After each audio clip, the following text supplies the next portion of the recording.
This is Nathaniel McGuire with the Love Connection, and we are interviewing Helping Hands for Freedom today with Darren Fishburne. Today we have Helping Hands for Freedom, and Darren, just in a little bit of talking to you earlier, man, I really like you. You're a passionate guy. I'm hearing the things that your organization does, and I just want you to tell me, talk to me about this organization, the founder, and let me know what's going on, what you're doing in the community. So first, just what is this, what's this organization about? What is it that they do? Well, Helping Hands for Freedom was founded in 2008 because Staff Sergeant Patrick Shannon, as he was visiting with Walter E. Reed and all the soldiers, they continued talking about they didn't care about themselves. They didn't care if they died on their next surgery. They didn't care if they lost another limb. Their entire worry, where they're sitting there fighting for their lives, was their family, their children, their spouses back home. And as many organizations that were out there to help the soldier, and it was great, there was a void. And when he saw that void, he did something about it, and that's how we were founded. So since then, we went from a mentorship program and trying to help children to become a national organization that now does emergency assistance for both the fallen and wounded. We take the thing that separates us, you have to have children in the home because we are a family organization. Mm-hmm. We believe in the family unit and keeping it together. And now, if you're killed in combat, not only do we try to help you with emergency assistance, we take care of your kids. We try to create Dream Chaser to recreate that promise that dad or mom made to you as they left for war and never came back, to be able to fulfill that promise. And unfortunately, it happens all too often. So here it is that many times you have this soldier, he's wounded. The government's trying to do the best that they can to help the soldier, but as you begin to research and talk to these soldiers, they're saying, man, what I'm really concerned about is my family. You guys do the best that you can, and it sounds like better with all the things that you're doing. You raise money to help the entire family. Tell us also about this dream, the Catcher Park. What is it that you guys do? Can you say a little bit more about that piece? Yeah, Dream Chaser. Imagine going off to war. Imagine that you hug little Billy goodbye and say, be good for mom, be good for dad, depending on which parent goes off to war. Mm-hmm. And when I get back, if you're good, we'll go to the ball game. We'll go to the Gaga concert. We'll go to Six Flags or Kings Island. And then you don't make it home. These kids feel this loss, or why don't they love me? Why didn't they, take care of this? They don't understand death yet. They're at that young age. They're at that innocence. So what we do is we work with SOS, Survivor Outreach Services, find out what those promises were to these children, and then we try to recreate it. We try to recreate the letter not from a charity standpoint for credit, but from mom or dad directly saying, this is what I heard you promise. Here's the letter. And now they sent 4 tickets. Where do I send them? And we make sure that they know mom or dad's proud of them. They didn't die in vain. They didn't die without saying goodbye. And it's just a little bit of closure for these young minds and souls. I know that's awesome. Just doing marriage and family therapy myself, that abandonment piece, where here it is, you're a young kid, and from talking to you, some of these kids may have never got to experience their father, their mother before they went off to war. So what is that like for you guys as an organization, even for you personally, to present that dream or to experience giving that dream to this child that has had such a major loss?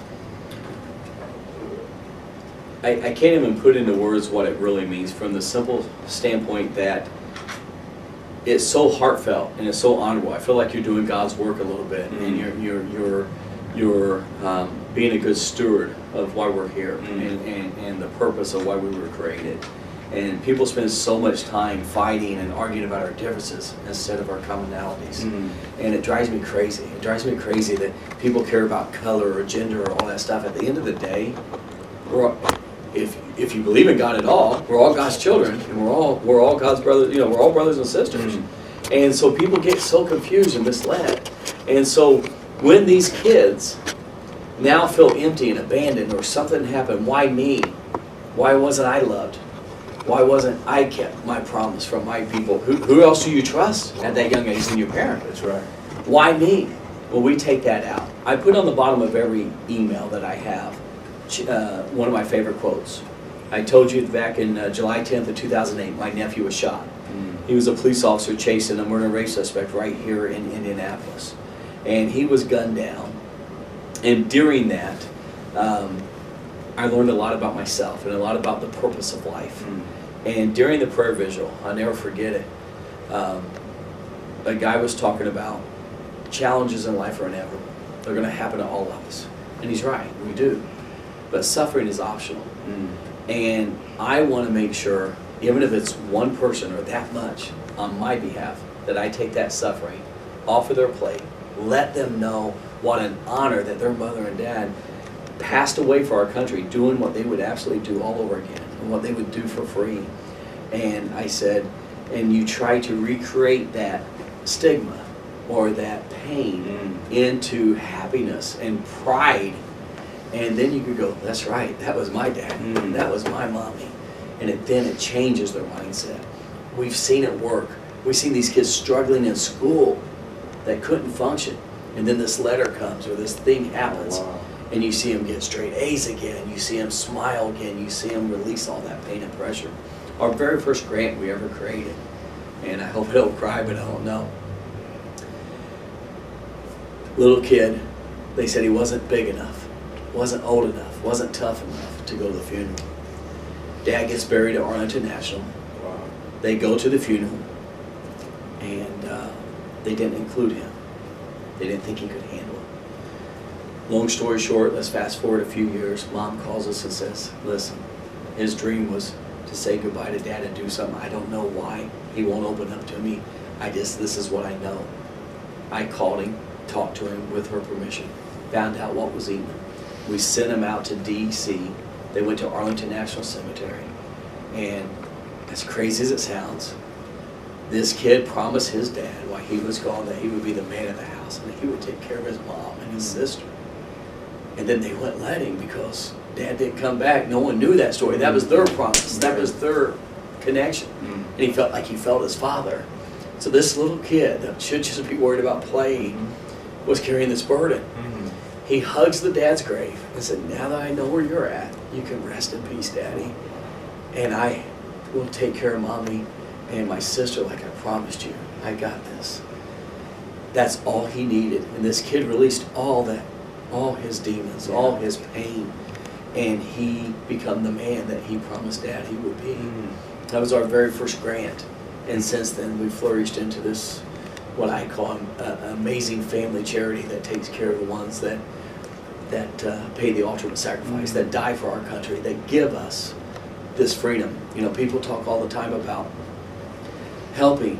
And when I go out and speak to all these organizations, I say, guys, don't quit giving to cancer research. My mom died of cancer. Don't quit helping with autism and children's hospitals. Philanthropic causes like naming the zoo and the museums after you. But whatever your budget is, and everybody has one, whether it's 50 cents in a cup to a multi-million-dollar budget at Wells Fargo, everybody has a budget.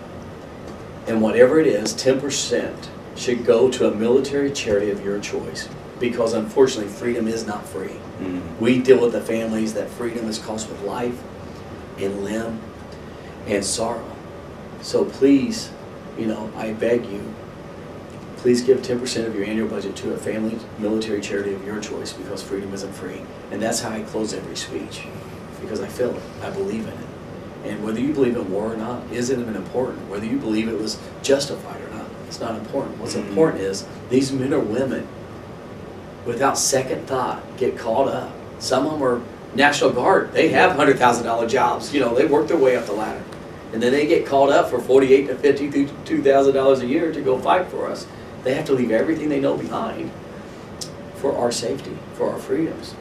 And unfortunately, they don't all make it home. You've been listening to Darren Fishburne with Helping Hands for Freedom. We're going to take a commercial break and we'll be right back.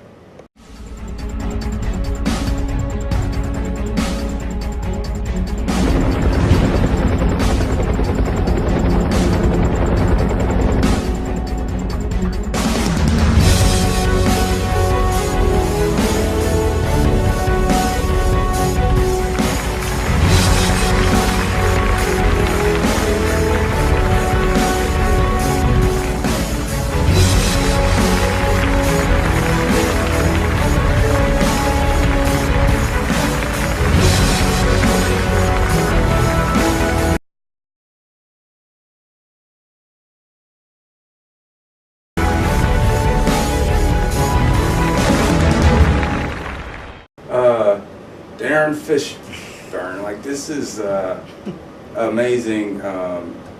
Just hearing not just what your organization is doing.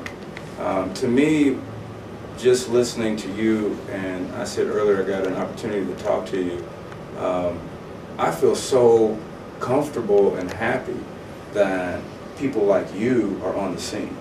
People like you that have the passion to help and to really know what to do. And a part of what I do is life coaching. It's helping people find their purpose. And so when I meet a person like you, one of the most important things I want to know to help people kind of find it, because when people watch this, they're going to see Darren and they're going to say, this guy is doing what he's called and created to do. I want to know for you, what allowed you to find this purpose? What allowed you to find what it is that, because I believe, and you tell me if I'm wrong, Darren, it sounds like you would do this for free. Yeah. Like this is a mission, this is what you feel called to do. What is it that allowed you to find this and really continue this type of work? And what is it like not, do you think, to do what it is that you feel is your purpose and what you're created to do? Well, when I was young, I chased the dollar, like a lot of young people. You try to nicer car, nicer home, and I thought that was important. And then when you get those things and you say, that's all I need, and you're still not fulfilled, you're not uplifted and edified, and you realize, wait a minute, that didn't do, what I thought it was going to do. I started working for nonprofits. I started emceeing events. I started volunteering. I'm a pretty good auctioneer, let's say, and I started volunteering my voice to do the live auctions and raise money for people and bring people to the table that would help causes. And then I started helping our fallen officers team, and I got to work behind the scenes for over 13 years with our men and women from the state of Indiana that die for our safety. And then on July 10th, 2008, the call came out, and it was Fishburne, and it was my nephew, and I had to notify my brother, which was Sergeant Dennis Fishburne, that his son was in the ambulance in front of me, and he was diagnosed, no chance of survival. He was shot pretty much point blank execution style. And it was the hardest call I ever made. And you soul search, I had this good contract, I was fishing a professional circuit, I was doing a lot of fun things. And in that emergency room, I soul searched. I'm the youngest of 8 kids. Mom said family's all that matters. She gave us all these disciplines and all these things. And I just saw them all flash by. I thought they were speaking to me that, gave you all this talent, you're not using it. Wow. And so I called my sponsors and everybody, because I was supposed to be on the road already, and I couldn't be. I couldn't leave the hospital. And I called them on and resigned. I gave everything up that day. But what really turned my life around was the coalition did a prayer vigil outside the hospital. My brother went on a press conference and said, the only prayer never heard is the one not offered. And so, regardless of what race, religion, faith, background that you come from, please say a prayer for our valiant police officer, our son, Officer Jason Fishburne. I'll never forget everything he said. And he says, because we already buried a child, and God's going to take a second child from us, I can accept it if you pray for him, because then I know it was his will, not the guy who put the trigger's will. And I went around the hospital to be the speaker for the family. He went back in by his son's side, and I walked around the candlelight vigil where they did the prayer vigil, and every single person that I had helped with a funeral or with a line of duty in my lifetime was there. And something I'd given them or something I had said to them, and they gave me that thumbs up. And for the first time in my life, I felt like I made a difference for someone else, not just for Darren Fishburne. And that's what changed me forever. And I'm here today doing what I do, and it's not for the money. It's for, I feel like God gives us all different talents, and I feel like this is my passion and compassion. And I tell people all the time, everybody says, I wish I was a quarterback, or I wish I was the point guard. You lose a lot of games with 5 point guards. You'll lose a whole lot of NFL games with 11 quarterbacks. We all have a purpose in life, and you all serve a different purpose on a team. And my team of life, thank God, is centered with, my Lord and Savior Jesus Christ and my God. And because of that, it allows me to share from my heart, and I think that people feel my sincerity and honesty, and it allows me to really mingle with these families in a way that they just don't let other people in.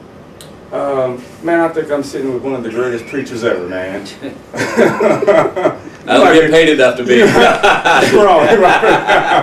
He might be running from your calling, man. I think that's amazing. Tell me about all these events that are going on, where they're at, how to get to them, how to find out about it. Well, as much good as any charity does, they can only do it with money. I mean, we trade out a ton. Mm-hmm. I trade out services a ton.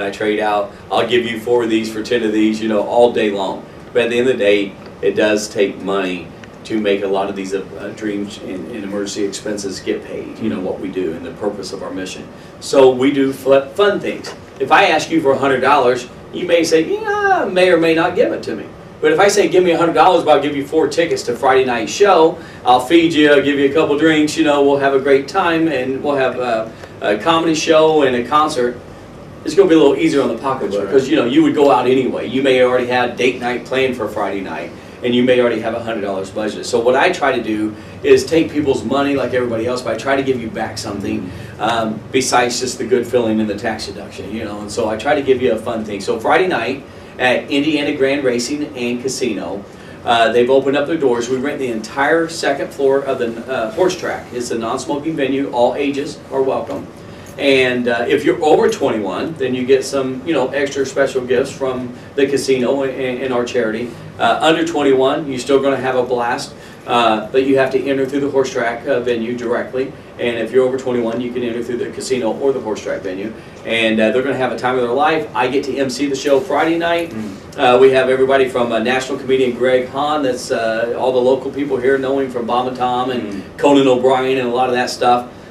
He won Star Search, but the reason he cares about our fallen military charity is he's a retired Marine captain of 20 years. So it means a lot to him, because he says, everybody says I was the captain. He goes, no. My grunts, my sergeants on the ground, they were the ones that went to battle. I just got them ready. They're the real heroes, and that's his philosophy. So he does shows for us that are basically for travel expenses. He don't get paid what he gets paid. It's his way of, as he calls it, tithing, to give back. And so that's Friday night, great time. Then on Saturday, where we really make a difference, and it's more of a serious show, we do the Wounded Warrior of the Year. This warrior is a Silver Star recipient that saved his entire platoon after being double-crossed and ambushed by an informant.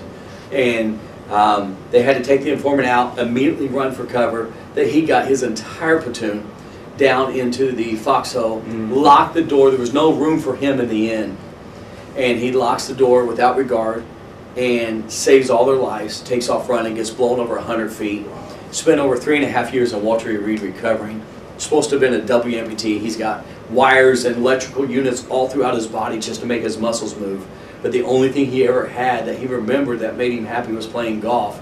And so he didn't want to lose his arms. So they did these surgeries and put tins in his units and in his arms and redid his muscle and everything just so that he could do it. And last year he made the Wounded Warrior Squad, the top 12 golf team, to play against the Ryder Cup top 12 of the Great Britain Wounded Warriors. So he's our Wounded Warrior of the Year. He doesn't know it yet. He just knows he's coming in for this event. And then we do the Humanitarian of the Year. We also do the local public safety hero. We always try in the communities we're in, make sure that someone gets noticed that's doing the work right here on our streets, making a difference. And this is a young man that is a great kid from, grew up in the inner city, went to Chittard, made his way through football. That was his angle, because he lost his dad young at age and things.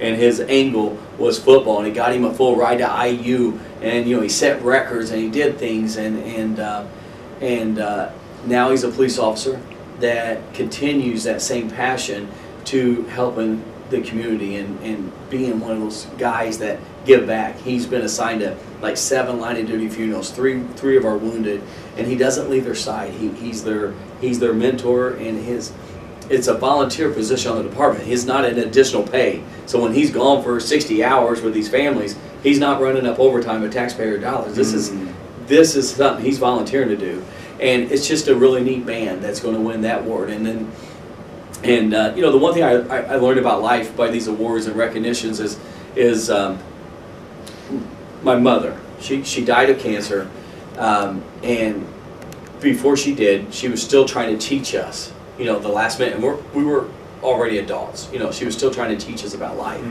And every day before we went to bed, I remember her singing, "Because I have been given much, I too must give. Because of that great bounty, Lord, each day I live. Wow. I must divide my gifts with thee, with every brother that I see that has the need of help from me." And that is what keeps me going. It's good people like that never had a dime, but gave their entire life to helping others. Didn't know a stranger. There was no such thing as rich or poor or a bum on the street. It was, that's my brother or sister that needs help. And those are the people I hang out with. So those are the people we get to honor at the Heroes Gala. And because of that, we'll have a live auction. We got Andrew Luck's autographed camouflage jersey. Larry Bird signed his number 7 Olympic jersey. He only played one time in the Olympics in 1992. We have his jersey. We have trips. We got a trip to Florida, a trip to Myrtle Beach. We have local trips. Bed and breakfast is here. Cincinnati getaway, Louisville, all kinds of things. Comedy show tickets and fun VIP experiences. And if you're willing to buy that stuff, then we use that money to go into the soldiers. Indiana Grand Racing and Casino has been so gracious with their sponsorship. They have covered our food cost, and then our corporate sponsors has covered so that every soldier that comes, all the wounded warriors and the Ghost Star families, which their loved ones were killed in combat, all of the families, because of the corporate sponsors, are coming 100% for free. Oh, wow. So because of the generosity of this community, we were able to give 285 tickets away at no charge to these heroes. Wow. So it didn't cost them a dime because they've already paid enough. You know, at what point do you quit charging? That's right. For that service? So. And what is the website? www.hh4f.org or helpinghandsforfreedom.org spelled out, but hh4f.org. Helping Hands for Freedom. This is Darren Fishburne, better known as Fish. Thank you for coming out, sharing this information, and it's very evident why you are one of the spokesmen and spokespeople for this organization. I don't know why somebody, if they're going to have some money, would not take this money and give to our soldiers, and specifically to come alongside their families. And they're getting all these awesome events too. But I just want to thank you for this time and coming to talk to us. And you might be missing your calling, man. I think this is also a greater cause with what you're doing. Well, I appreciate it, and there's no greater service than that to our fellow man. And so I've been blessed, and I don't take that for granted. Well, thank you, Darren, for coming out today, and we'll definitely see you again. And I hope to be out there and checking this out, because I'm going to take my wife out there for dinner. That'd be great. Yeah. That'd be great. We'd love to have you, and you'll see what we're about, and we would love you to see, and love your audience to see what we're doing, because we're going to unveil. This is a little tidbit you're going to be first to know, but the secret for Saturday is we're going to unveil the plans to build this retreat home. So when these men and women get evicted off the base at the end of their month of employment, they have a place to go to heal. Then we can bring in good people like yourself to counsel with them. That is why I wanted to really tell the message, because now they don't have to suffer 2 losses. It's bad enough that they lost the one. They lose the base, which is what they know every day. That's who they eat with, go to school with, play with. So, and they have no place to go. There's no room in the inn. So we're going to build this retreat home. We're going to launch it, and I've leaked it out. You're the first to know outside of our board of directors that this is happening. And if people want naming rights, or they want to have a room named after them, or they want to build this home with us, the first one's going to go right here. If they want to build this home with us, I would love their support. And it'll be on our website Sunday after the big unveil Saturday night, and there'll be a way that they can donate. It could be as much as downloading our app and giving $1 a month is all we're asking.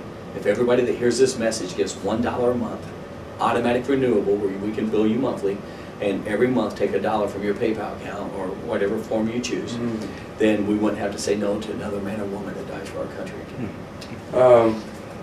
You just infected me, man. I got to be a part of that. Awesome. I definitely got to be a part of that. Thank you so much, man. And you're going to let this information out at the event. That is correct. At the event, we're going to show the house, the design, the plans for this home to be built for these heroes, and we're going to unveil it. Everybody will hear it together. 800 people at the same time will hear it. And if you have a smartphone, do me a favor. It doesn't matter if it's Android or iPhone, both systems. Go to your search engine on your app store. Download HHFF. That's it. Just HHFF. Type into your search bar.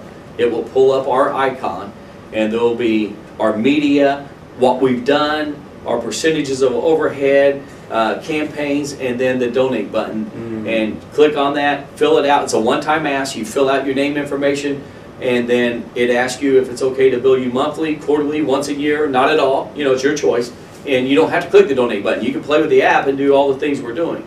But if everybody gave $1 a month, we wouldn't have to say no again. So HHFF on your search engine, and thanks so much for letting me tell our story of what our heroes do for us. You've just heard Darren Fishburne with Helping Hands for Freedom. Make sure to go to the website right below and go there and find out information, and if you can, make a donation. How awesome it is to come alongside our soldiers and their families to make sure they get all the support that they need.